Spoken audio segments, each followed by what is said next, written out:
इते मूंखे हिकु ॿी अहम ख़बर खां आगाह कयूं पिया। सस्ती वेन वठण जे लाइ सादिकाबाद वियल सिंधड़ी वासी मामो ऐं भाणेजो मुबैना तौर अगवा थी विया आहिनि। अणॼातल जवाबदार फुलारियूं वासी ग़ुलाम मुस्तफ़ा आराई ऐं नौजवान रिज़वान आराई खे अगवा करे विया।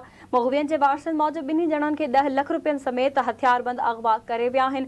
मुग़वियनि सां आख़िरी राब्ते जी लोकेशन सादिकाबाद अची रही आहे। फुलारियूं पुलिस जो इहो चवणु आहे।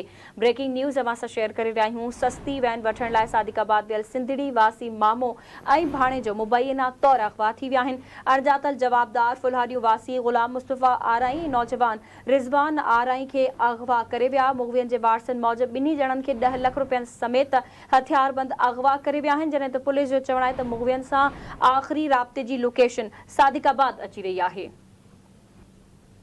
अहम ख़बर खां अवां खे आगाह करे रहिया आहियूं। सस्ती वैन वठण लाइ सादिकाबाद वियल सिंधड़ी वासी मामो ऐं भाणेजो मुबैना तौर अगवा थी वियो आहे। तफ़सील मालूम कंदासीं। असां सां लाइन ते मौजूदु आहे सिंधड़ी मां आवाज़ न्यूज़ जो रिपोर्टर शाहजहान शर। जी शाहजहान, वधीक छा तफ़सील आहिनि इन हवाले सां आगाह कजो।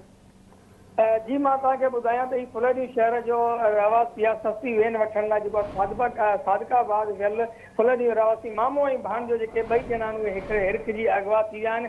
नौजवान जेको आहे रिज़वान आराई संस मामो हुनजो ग़ुलाम मुस्तफ़ा आराई 10 लख समेत अगवा जेके फुलेरियूं खां फेसबुक ते या जेके उहे वेनुनि जूं तस्वीरूं ॾिसी उतां जे माण्हुनि सां राब्ते में अची करे 10 लख रुपया कैश खणी हितां मामो भाणेजो विया त उते जेके सादिकाबाद पहुचनि हुननि जा नंबर जेके आहिनि उहे बंदि थी विया।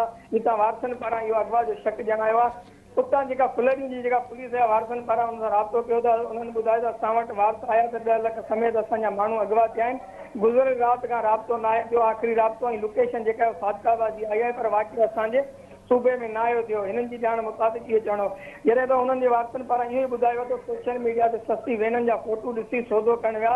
24 कलाक खां राब्तो न आहे थियो। आख़िरी राब्तो सादिकाबाद में थियो पोइ नंबर जेको आहे हुननि जो बंदि थी वियो आहे। जेके 10 लख रुपयनि समेत जेके मामो भाणेजो रही ऐं जेके सादिकाबाद वेझो ई जेके हुननि जा नंबर बंदि थिया आहिनि जंहिंजो अञा ताईं जेको राब्तो न थी सघियो आहे। वारसनि पारां इहो ॿुधायो वियो त उहे असांखे शक आहे त उहे अगवा थी विया आहिनि 24 कलाक दौरान जेकॾहिं हुननि सां को बि असांजो राब्तो न आहे। ठीकु आहे, मुंहिंजी महिरबानी शाहजहान अपडेट करण लाइ।